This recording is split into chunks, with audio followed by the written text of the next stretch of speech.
New Zealanders struggling through a cost of living crisis have every right to feel completely gaslit by the Minister of Finance's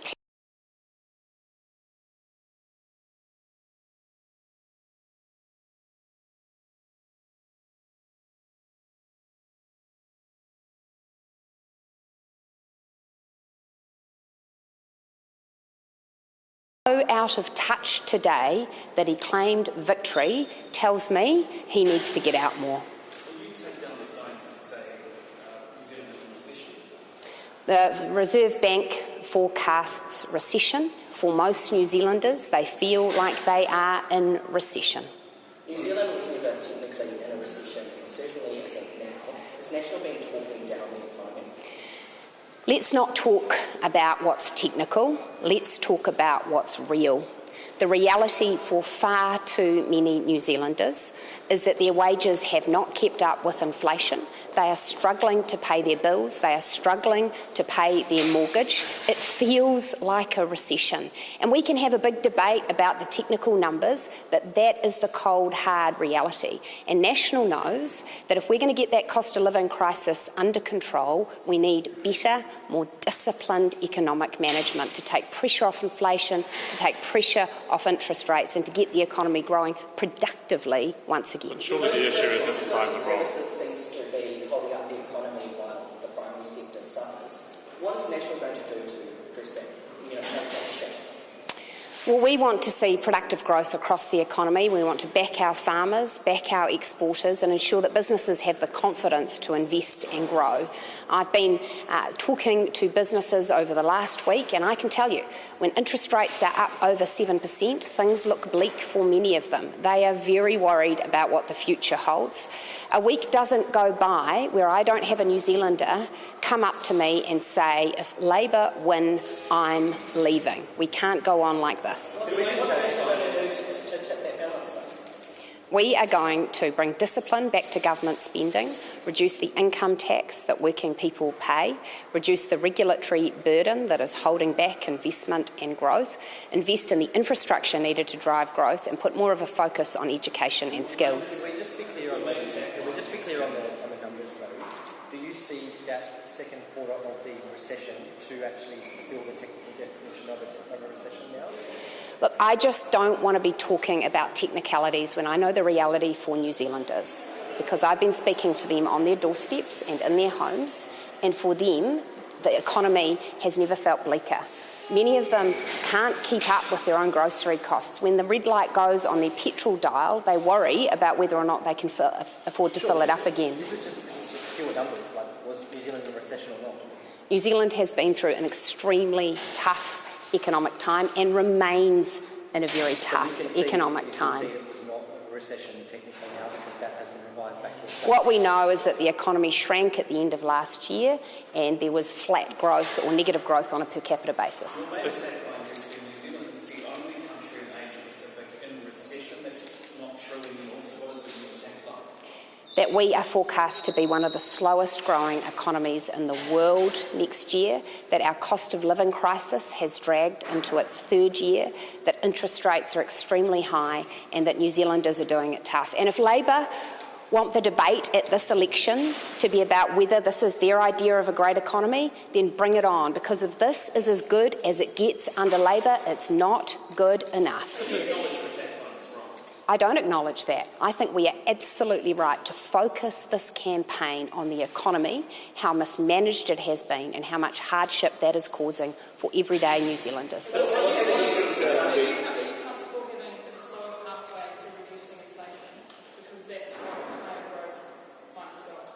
I want us out of this cost of living crisis. I want to see inflation coming down. I want to see productive growth. Sure, but everyone wants that, but the reality is if we have higher growth, we might have higher inflation. So there's a bit of a trade-off. Which would you rather? The trade-off that this finance minister has made is he chose to do big spending budgets in the middle of an inflation crisis. He added huge amounts of government spending, put fuel on the inflation fire, and the result is that high inflation has persisted for longer than it needed to. But looking ahead, so that's the parts looking ahead, which would you prefer, a slower return to target the end of inflation and higher growth, lower growth and faster return to I want lower inflation and a return to productive growth. So you'll stop the attack ad saying New Zealand is in recession? Look, you'll have to talk to our party campaign about advertising. But is it right? You'll have to talk to our party campaign about advertising. What day is your fiscal plan coming up? It'll be out before early voting starts. But do you think overseas voting starts next Wednesday? Is it slightly anti-democratic to only give overseas voters, the first voters, a couple of days to read your fiscal plan before they decide to vote? I heard Grant Robertson waxing a little lyrical about this, and here's a challenge. Where's his fiscal plan? Because let's remember, he may have released a pre-election update, but what he hasn't done is release what that looks like once you add all of Labor's promises. GST, solar panels, dental, light rail in Auckland, an income insurance scheme, Lake Onslow project. What does that look like, and when's he planning to release it? Both as bad as each other. My answer is we'll be releasing our fiscal plan in time for voters to examine it before they make their choice. The missing 500 million from the foreign buyers. There's no missing money, Richard. Well, virtually everybody who's looked at it says there is. I utterly reject that. Some economists have used different assumptions to come up with different numbers. We have put together a careful, prudent plan. We have had an independent economist assess it. They agree with us, and we're confident in our costings. did show that there was a $500 million change in the ETS money. So are you going to, that money is concretely gone. Are you going to change your fiscal plan to adjust for that? Well, the money hasn't gone. Labor have allocated it to a different place, which is their transport plan, and we have a different transport plan. So you're going to cut it out? The bigger picture here is, do you accept that with to fund your tax variables, so you take the worst case scenario and say 2 or 3 of those variables, and it's pretty bad in terms of funding it? You know, like a lot has to go right for you to get that money. We have put our tax plan together very conservatively. As you know, it is put together with 8 areas of reprioritisation and revenue. In terms of the cost of the tax reductions, in the first year of our plan, we raise more than $500 million more than we then pay out in tax reduction. That's a prudent position. We've also, in a couple of instances, in terms of the costing of the tax reduction we've offered, chosen very conservative numbers. We're confident we can deliver our plan. Why not just release the costings? There is a table in our document which outlines for every single initiative, all 7 tax initiatives, all 8 areas of reprioritisation and revenue, our annual costings. That has been the tradition of New Zealand political parties, to cost on an annual basis the cost of their initiatives and commitments. We have done that. You keep talking about productive economy. What are the 3 top things National's going to do to get that, should we get productivity up? Well, to get productivity up, we think it's essential that businesses can feel confident about their operating environment. So for us, that means ensuring that the regulatory framework is better. We released a number of the areas of red tape that we want to reduce. For us, that's about ensuring they can have confidence that we'll be investing in the infrastructure needed to support productive growth and drive productivity. And for us, that's about education and skills. If we look ahead 10 years for this economy, we need to be very worried about its productivity on the basis that achievement in schools is declining on the basics. That's our future workforce, and we need them learning how to read, write and do maths a lot better than they are today. So your tertiary education policy put out this morning is heavily reliant on immigration. Why will that not be inflation? The export education industry is one that has brought huge benefit to New Zealand. It has been a source of export revenue. Remember, this is an economy with a severe current account deficit, the worst in the developed world. We need that export revenue. It's also been a source of international connections and partnerships, a source of revenue for our training institutions. And the people who have come here have not only worked in good jobs in this New Zealand economy, but many, having trained here, have stayed and contributed to the growth of it. So we're proud to stand by the export education industry. The One News poll last night suggested that 82% of Kiwis want you to be upfront about how you might work with New Zealand First. Will you do that? Well, I think that poll last night showed that this is still an exceptionally close election. While there is a strong mood for change, we think that more than ever, people need to understand that if they want change, they need to cast their party vote for National. Any other vote risks that we get a continuation of Labour, but worse, in a coalition of chaos with Te Pāti Māori and the Greens. Will you be upfront about how you work with New Zealand First after that? As I said, we think this is an exceptionally close election and we want people to party vote national. Are you keen to work with Winston Peters? We want people to party vote for national, and we want to form a strong, stable government that will manage this economy and get New Zealand back on track. Do you need to campaign against New Zealand First, though, because they've said there'll be more tax cuts because New Zealand can't afford them? We need to campaign for New Zealanders. We need to campaign for the New Zealanders who are struggling to pay their bills, who are worried about refixing their mortgage. We need to campaign for New Zealanders who feel unsafe in their communities, and we need to campaign for New Zealanders who want higher education standards, public services that deliver. That's what we're focused on. We're not into all of that other chit-chat. Are you ready to go and tell Winston Peters to go whistle if he comes to coalition negotiations and says, no, those tax cuts are off the table?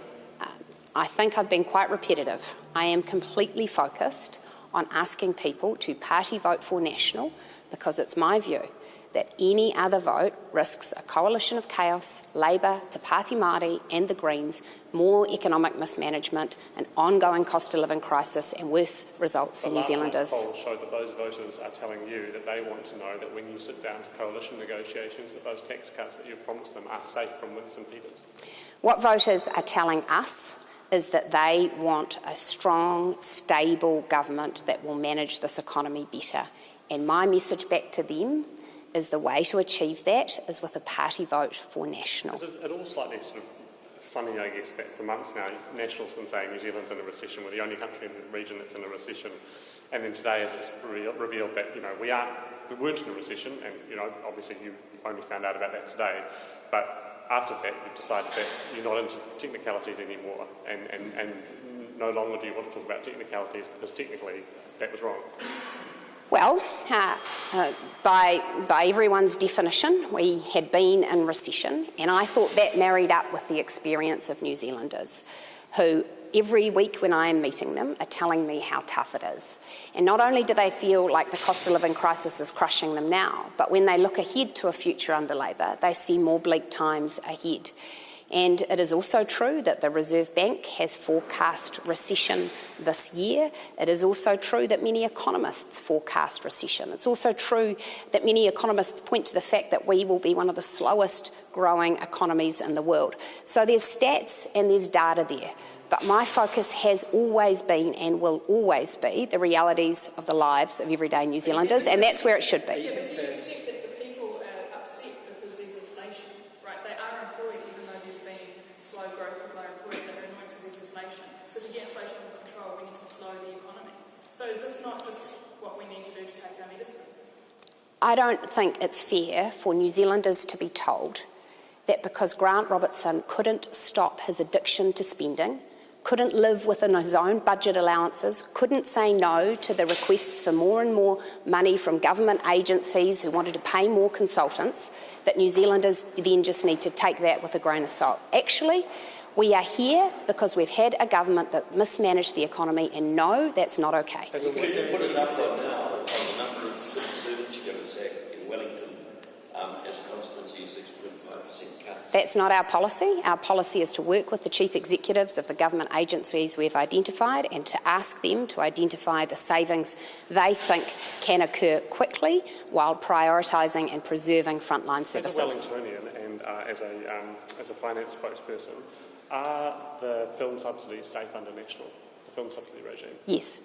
On the growth figure today of 9%, you concerned that might be inflationary or the pressure on the Reserve Bank at 16? Look, the Reserve Bank will make its own decisions and we respect their independence. What I know is that for many New Zealanders there's a toxic combo going on right now, which is high inflation with prices rising fast, as well as really high interest rates, making their debt very crippling, as well as an outlook that looks bleak. That combination is awful, and it's why we need to elect a new government who knows how to manage the economy. With respect to wages, what are you going to do about the minimum wage? Will you match Labour and increase it every year?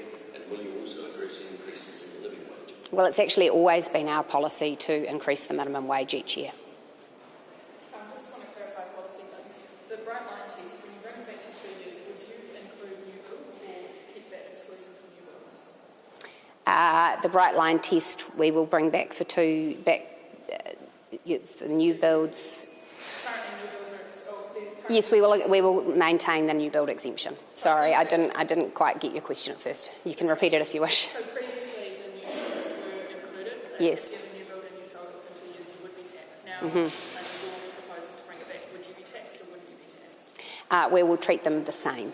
As currently, like excluded, or would you tax them? If you put your question to me in writing, I'm going to come back to you with an accurate answer because I can see I'm tripping up over myself. Do you think New Zealanders feel like the economy is picking up? No, I don't. I've been doing a lot of door knocking in the past few weeks, and some of the stories people are telling me are awful.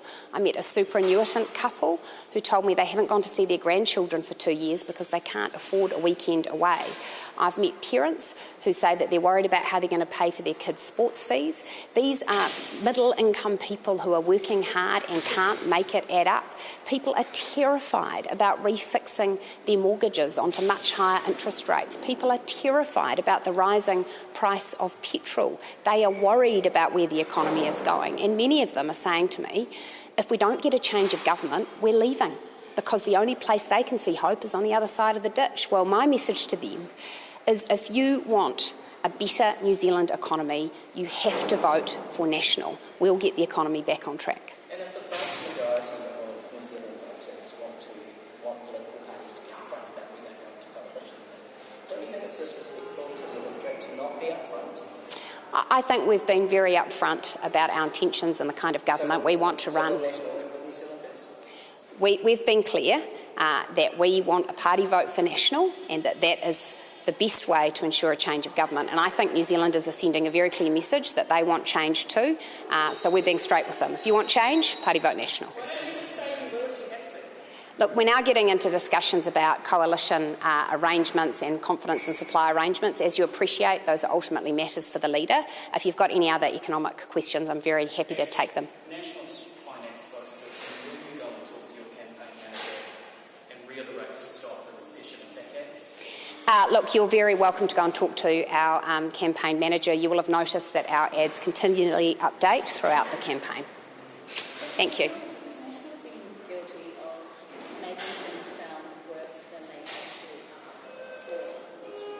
But no, the complete opposite. Grant Robertson is guilty of gaslighting New Zealanders by telling them we've had a victory when they have never done it tougher in many, many instances. There are New Zealanders who are worried about whether they can keep their houses. There are New Zealanders who cannot pay for their groceries, whose rents have gone up $50 a week, and they don't know where they're going to find that money. There are New Zealanders whose wages haven't kept up with their costs and are struggling more than ever. New Zealanders who have never felt hardship before are feeling it, are in debt arrears, are turning up at budgeting services. It's National's job to reflect that reality, and we will keep doing it. So to every New Zealander who's sitting at home watching the news, hearing Grant Robertson tell them there's been a victory, my message to them is, I'm on your side, and I know it doesn't feel like victory. It's not, but come election day, it's coming. Do many people tell you they're losing their job? New Zealanders are worried about how unstable their financial situations are, and I think what they can see is that they don't have much financial security, because they know it wouldn't take much to push them off the edge. And so to some extent, some of them do worry that if anyone lost their job, they would be in trouble. So that does get raised from time to time. Waitomo Petrol yesterday said that they expected the price of petrol to go to $3.50 by Christmas. Now, some of that is obviously the ETS going up. But even so, it looks as though it's going to be over $3, tax accepted before Christmas. What can you do to bring the price of petrol down apart from removing taxes? We can say no to Labor's unconscionable plan to add another 12 cents to petrol prices next term. It is their plan to add another 12 cents in tax, which will add $8 at the pump. Well, actually, there's a really clear choice between a Labor Party who wants to keep adding more petrol taxes and a National Party who says, no, we won't do that. No. The fuel tax hike only begins, I think, on 1 July next year, so before Christmas doesn't. And if Labor are elected on 1 July, that will be pain at the pump for New Zealanders. Thank you.